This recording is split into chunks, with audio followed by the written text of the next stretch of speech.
Welcome back to the 2013 Reebok CrossFit Games in Carson, California. The secret is out, or some of them. The athletes are all here and the competition has begun. We'll take you behind the scenes with the company that makes the equipment and the athletes that use it. Plus, we'll tackle the big question facing athletes on their quest for the podium. The CrossFit Games Update Show starts now. Well, welcome to Carson, California. I'm Emily Turner alongside Pat Sherwood and Caity Henniger. We are right here in the StubHub Center where there is so much going on, so much action already. Yeah, it's only day 2 of even like the athletes kind of showing up. I mean, athlete check-in was yesterday, and today I got to kind of do some interviews with the individuals, and today was the first day I kind of noticed the vibe of the difference between the rookies and the veterans. They've been there before, they knew the deal, and there was a little bit of tension with the rookies, so it's cool. Things are going on. Yeah, the athletes are starting to settle into their routine here for the week, but definitely not the case here at the StubHub Center. Vendor Village going up, Tent City going up, a lot of construction going around, getting ready for this event to go down. And obviously the main focus, though, of this whole event is what? Well, that's the competition. And there's a big question weighing on everybody's mind, especially the mind of the men's individual competitors. Can Rich be beaten, or will there be a three-peat? How do you beat Rich Froning? How do you beat Rich Froning?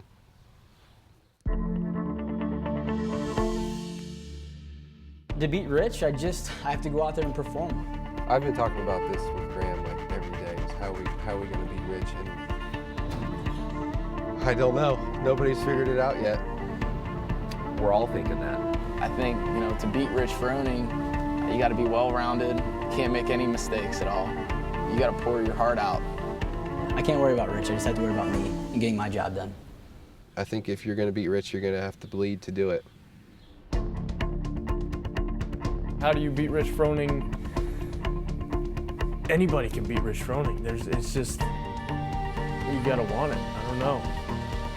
You got to go in there and you got to do everything right, because he's going to do everything right. Rich has a lot of pressure on him, and I think any athlete in his shoes would feel the same way to have to three-peat, and that's not a fun place to be. Tell you a little secret. On Jason Khalifa's wall in the middle of his garage, it says, "What is Rich doing?" Funny story. Rich came over. We were training in my garage a couple times. So I put like a sticker over because I didn't want it to get all awkward, He was at my house and we were going to compete the next day in the open workout. We had already done like 3 workouts that day. We had pulled the sled a mile in front of my house, done a bunch of shit, right? We just got done having a dinner with our wives. I hear the garage open. I'm like, what's happening in there?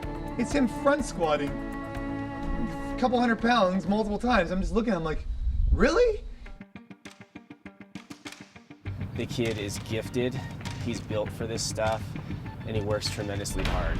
You may not see another Rich Froning for like another 100 years when his time's come and gone. We're all thinking that, but here's the thing about that.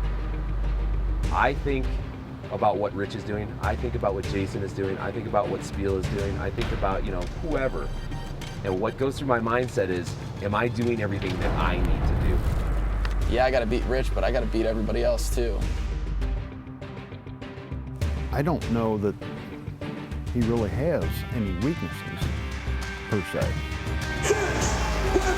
Look at that, no hesitation at all. He jumps up and he's instantly... Froning now, your leader. The time to beat, no problem. The event record in serious danger as Rich Froning is threatening to knock off Josh Bridges.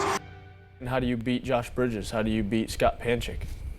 You just beat him. There's no strategy. You just beat him. Well, you just beat him. Yeah. I mean, apparently it's that easy. There you have it, right? I mean, now that we know, now the secret's out of the bag, I think did Dan Bailey have a bow and arrow in that video? That was absolutely amazing.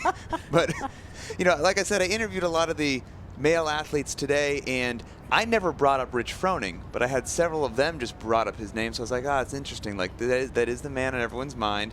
And if somebody, in my mind, can beat Rich Froning, it's Josh Bridges. I mean, I look back to 2011, he was second place to Rich.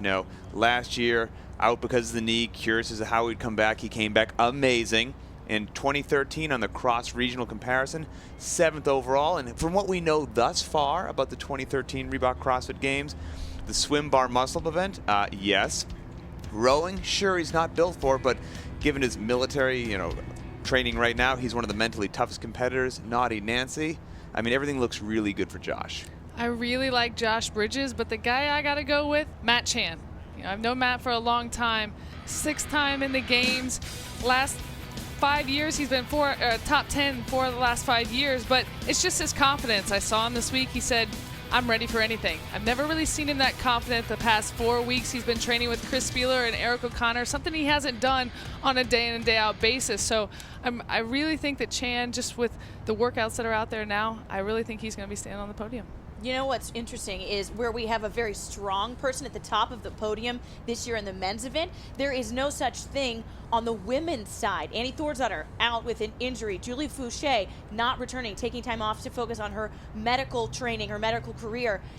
What's going to happen? I mean, this is a huge vacuum on the top of the leaderboard. It's really exciting on the women's side, and there's so many talented ladies to choose from, but you cannot overlook Elizabeth Akinwale. She's absolutely amazing. She took 7th at the CrossFit Games back in 2012, and now again, referencing that cross-regional comparison, she was 1st, and she handled Sam Briggs even in that cross-regional comparison. Still holds 2 event records, and once again, I take a look at what we know. She should do excellent on that half marathon row. She's just a big, strong woman. The clean and jerk ladder, are you kidding me? She could run away with that thing. And the weight for her is laughable on Naughty Nancy, so good luck beating Akinwale. Katie? I like your pick, but I'm going to go with the name that people have been talking about since the CrossFit Open, Sam Briggs.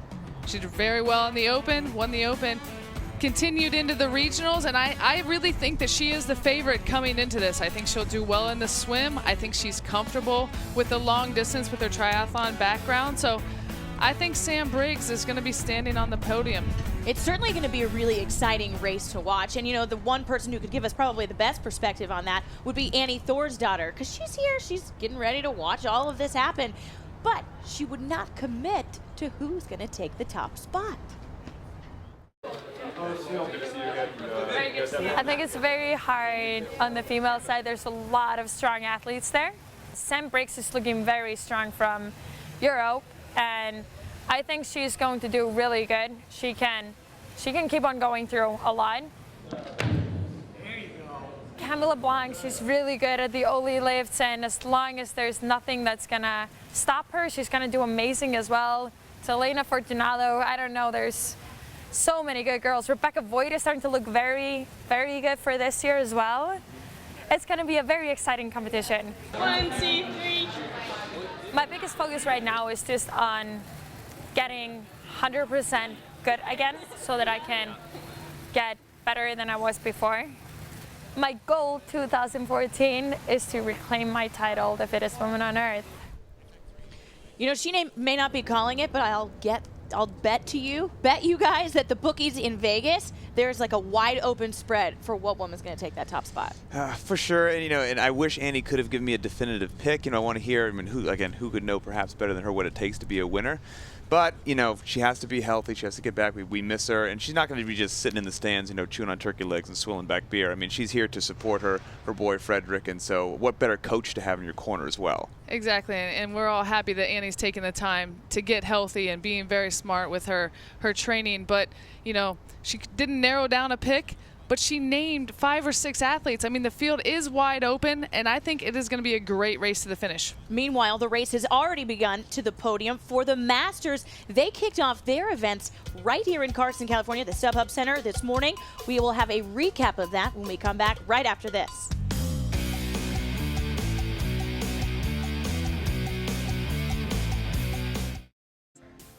Hey, great job on those 400s today, of course. Cheers, well done on the lifting. Shocker. You want to settle this? Come on then. Let's go. Come on, Venezuela, put you back into it. I am! Speak American! It's English, you daft bastard. I will snatch you, so God help me. You gotta catch me first, biatch. Ugh.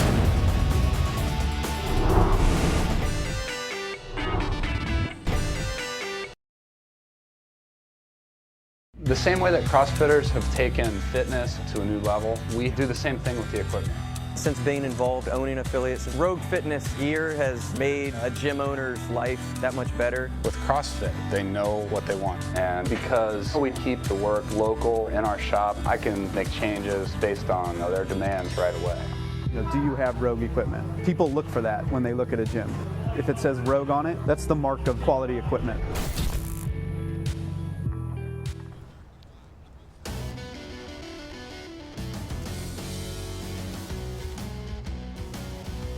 Welcome back to the CrossFit Games Update Show. So the Masters have already gotten started, but you know what else happened today? The teams checked in. They were the last folks to check in. We caught up with them as they did so and asked them about what they're looking forward to this week.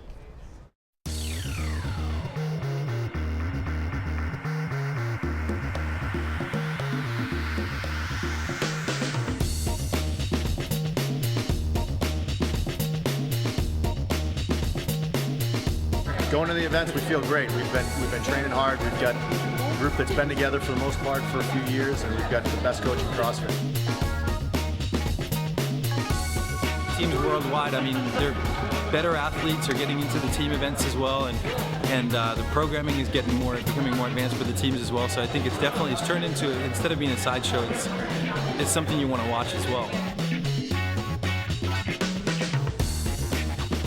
And I think, you know what, that's what sums it up. It's not a sideshow. It is a main event, and it's an impressive event. Not at all. I mean, what makes people want to watch a competition is when you feel some sort of investment to the athletes on the field. And if there's a single individual competitor, maybe you know, maybe you don't, but you've got 4, 6 or more people on a team, that's just more people invested, more people from your gym, the local community that want to cheer on that. So it is a growing and very important part of this sport. And a little bit more pressure on the individual athletes. You don't have to worry about just yourself. You have to worry about, am I going to let my partner down? Am I going to let my teammate down? And you definitely don't want to do that, and that's what makes this team event so interesting. Another important element of the competition is the Masters event. That is what kicked off today. Their first workout, their first event was a benchmark Nancy, and that starts with a run, ends with overhead squats. Your weight changes dependent upon your age division. But let's start out with the women's division, the women's 40 to 44-year-olds, where there's a race for first place.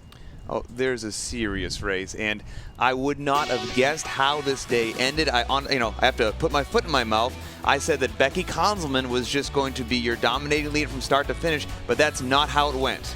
2 ladies, Amanda Allen, Becky Konzelman, nearly qualified for the individual women's event here in this. Now they're in the Masters event, and they are definitely going head-to-head. And Amanda Allen, both ladies have endurance backgrounds. Becky Konzelman is on a bicycle, and Amanda Allen is more the triathlon, and I guess that spending a lot of time running came into serious play today. She just took that win away from Becky Konzelman, and 10:53 for Nancy is an incredible time. And I think when you have that person who you know is going to push you harder, you're going to push even harder, which explains why they did so well today. However, I think both of these women had something to prove. Let's hear from what Amanda Allen had to say about that. Becky Konzelman's in the same boat. It's bittersweet. It's really bittersweet. The thing I've been working for the last 2 years, every day, every minute, is getting back to the individuals. And, I'm ranked 32nd in the world based on regionals results, so it's not like I don't belong there. I just didn't qualify based on the system, the way it is.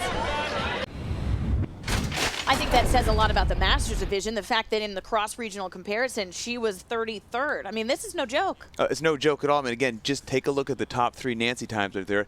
Go and try to beat it on your own. You'll immediately realize the level of fitness. It's serious competition, and Amanda Allen and Becky Konzelman and the rest of the field, they're out to win this thing. You listen to Amanda. She says it's bittersweet. After the regionals, after not qualifying for the individual event, she could have been defeated. She could have stopped training or, lessened up the load a little bit, but she didn't. She's proved to us today that she's been there training hard, and she's here to win. I think these 2 women pushing themselves is going to be something to watch throughout the weekend. Now, there's another race that's happening in the men's division in the 60-plus age bracket, where Scott Olson, first overall at the end of the day today, and he wants to keep that spot. It's not easy.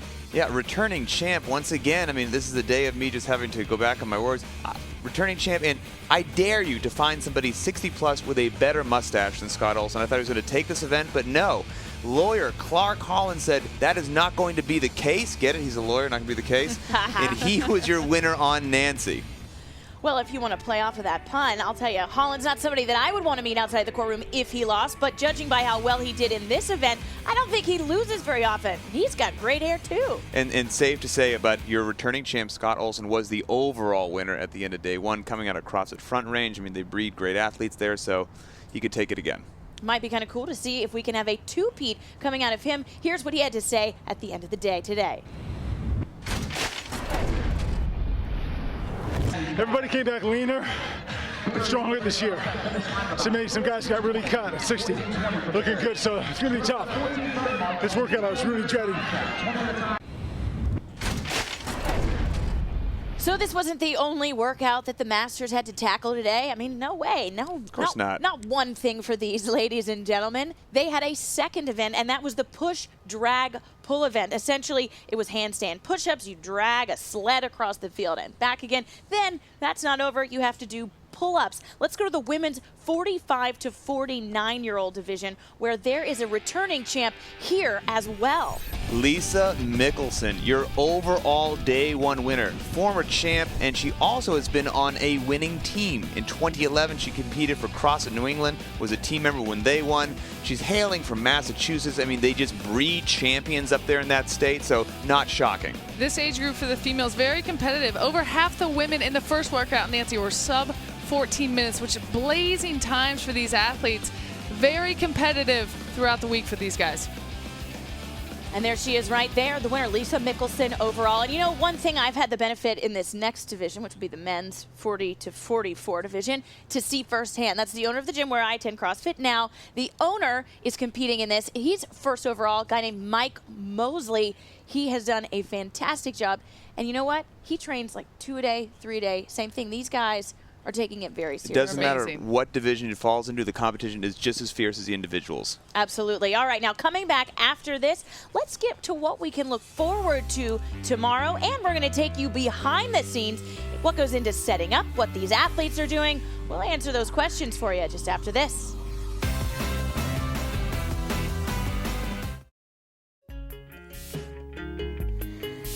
Coming home. Definitely a favorite day. You don't realize how much you miss home until you're told you can't go back. I want to get back to gymnastics. I want to compete again. I want to get back to CrossFit. I want to go back to school. I want to graduate. You know, all those kind of things.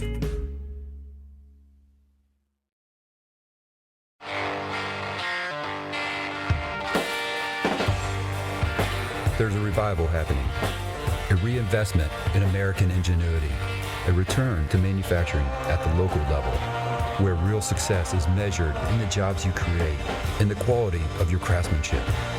It has everything to do with doing things the right way, the way things used to be done, all in an honest day's work.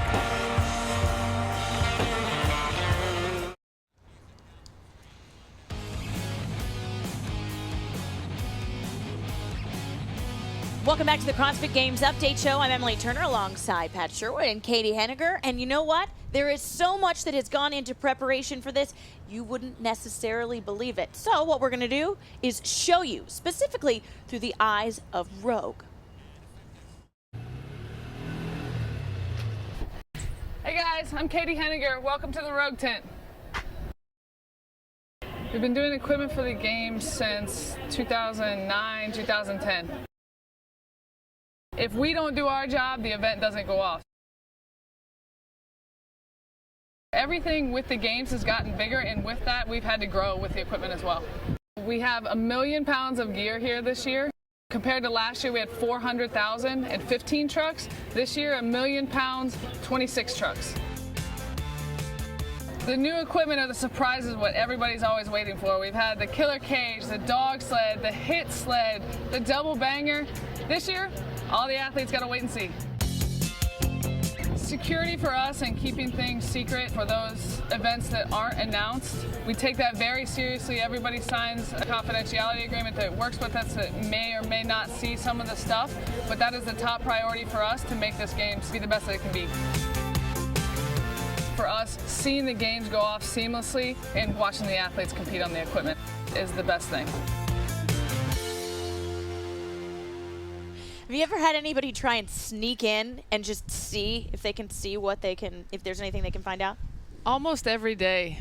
Really? Not at our HQ location, but here at the games, almost every day someone still tries to kind of walk back and just kind of mingle and see what they can see. I didn't know you had another job. I thought this was all that you did. You're kidding me?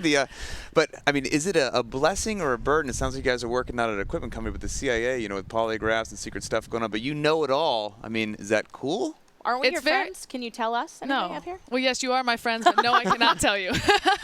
Yeah, it's great. It is very cool for what we do, but it is a big burden because, you know, if something would get out, it's horrible, and we would feel horrible, and that's why we keep, you know, security pretty tight around all this. Damn, all right. And all the secrets. I mean, that's what makes part of this so fun, right? We would have had nothing to talk about yesterday without that big reveal. You know, and so there's a lot that goes into preparing as far as equipment is concerned, but we can't forget about the folks who actually use that equipment, the athletes. There's a lot that goes into their preparation as well. We wanted to show you that, so we picked an athlete, Lucas Parker, one of our more interesting folks, to follow him around and see exactly what a day in the life is like.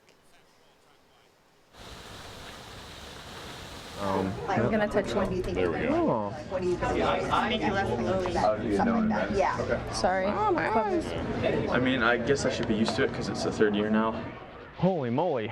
So all of a sudden you get all nervous and you're like, oh shit, am I gonna like forget what my name is or forget what city I'm from or whatever? I'm Lucas Parker from Victoria, BC, and I train at CrossFit Zone. Do I sound stupid? Did I like slur my words or like, my voice too high? Is my voice too low? Why do you compete? I compete in CrossFit because I think I can be the best. I feel like if you have the chance to be the best in the world at something, you might as well give it a shot. Lucas, how are you, man? Good to see you. When you leave here after this briefing, you guys need to have your swim attire with you. We're going to get on the buses and we're going to drive over to the Cal State Dominguez Hills pool. Out the water, Lucas?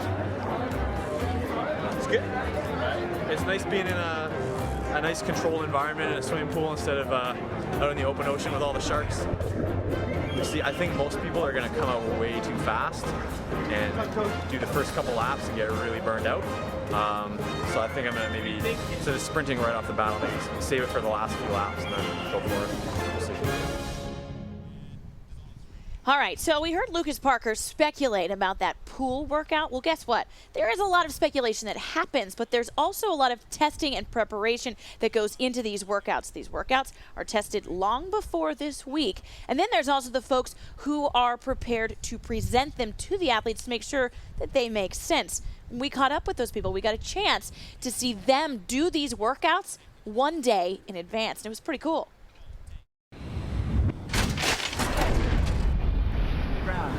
3, 2, 1, go.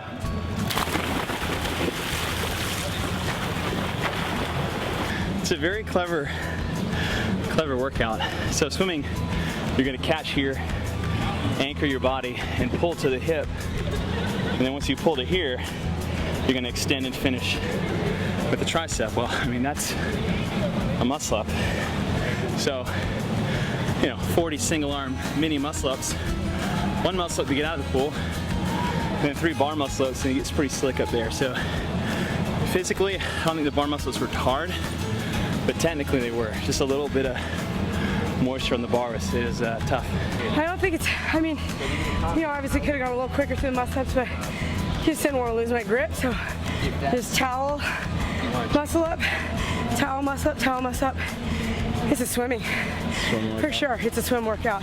So for the first 6 rounds, I stayed on the tape, and I missed a few because it was slick, so you're afraid to pull hard. But the tape would rotate a little bit.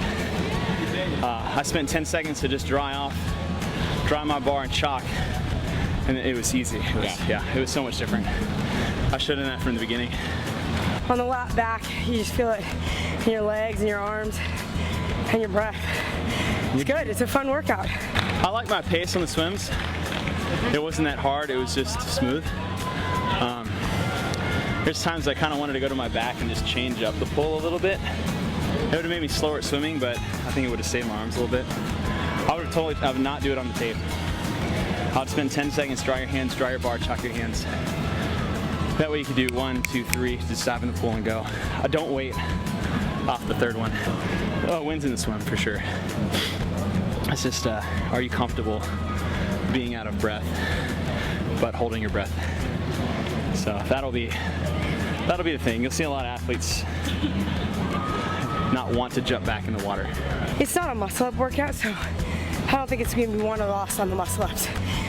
It's just like Chase said, we're talking about, it's that 4th round, all of a sudden you really feel it on the swim, you know. Because you have to drop off on the muscle ups, you can get a muscle up every time. It's the swim. It's all about the swim.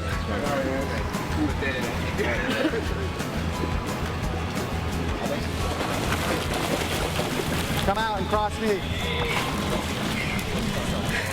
16:28. I'll tell you what, if I were an athlete, I would watch that 2 or 3 times. There's a lot of good information there. It's like a cheat sheet. Yeah, you're watching Andy and Chase, 2 elite athletes, and they're talking about what we were speculating last night. What's the bar going to be like when they get out of the pool, and what is going to be the sticking point in the workout? They both said the swimming is going to where it's going to be won, but you heard them both say you need to towel off your hands, take your time, you know, and that's what's going through the athletes' heads right now. What is it actually going to feel like when I jump up on that bar? And not just you know, we picked those 2 athletes for a reason. Chase has a swimming background. He's not just a great athlete, but he is a swimmer. So his time could be potentially really hard to beat, especially since saying it's not a muscle up workout, that it's won in the water. I caught up with him after he did that, and I'm like, hey, can we expect anyone that's maybe not a swimmer, you just get in the pool occasionally to kind of have that panic breathing? And he's like, oh yeah, you're probably going to see some very interesting things in the water. And Graham Holmberg also mentioned an interesting point today, that if you try to shortchange taking care of your hands, he's like, you know, we put chalk on our hands because you want your hands dry and free of moisture. When they start to get moisture on them, they tear. And so you're constantly in and out of the water, that you could really mess up your hands if you don't play this game right. Well, and one thing that we can't forget is this is only a portion of what's going to happen tomorrow, because that's happening in the morning. Then they come back and they have just like this short little row, this small row that they have to do tomorrow. Yeah, you know, and I'm constantly being shocked by what these people do, and one individual in particular, Jason Kalipa, you know, a name that's just equivalent with shocking. And I talked to him today, I'm like, hey, what do you think about that row, brother? And he's like, well, I'll tell you what, you know, the classic big eyes with Kalipa. He goes, I went downstairs and I did it. I'm like, you did the whole thing? He's like, no, not the whole thing, but I wanted to pull a really, really hard 2K. I'm like, of course you did. Why wouldn't you? He dragged Garrett Fisher down there. So those 2 boys damn near maxed out their 2K today, and he also wanted to see how long it would take him to feel recovered after the 2K to see if he could go really hard. And the cat's out of the bag. He plans on hitting it really hard. Of course he does. Yeah. We wouldn't expect anything else out of Kalipa, but go back to an earlier point you mentioned about taking care of their hands at the swim. It is the first workout, and then they got to come back and sit on the rower for that long. They need to take care of their hands, be smart with that, so they don't start off their weekend having to worry about that. 2 very exciting, well, technically 3 very exciting events that are happening tomorrow. All of this we will be covering. We will have all of it right here on the Update Show for you as soon as we get back tomorrow. Live in Carson, California, for Caity Henniger, Pat Sherwood, and myself, Emily Turner. Have a great night, and we will see you tomorrow.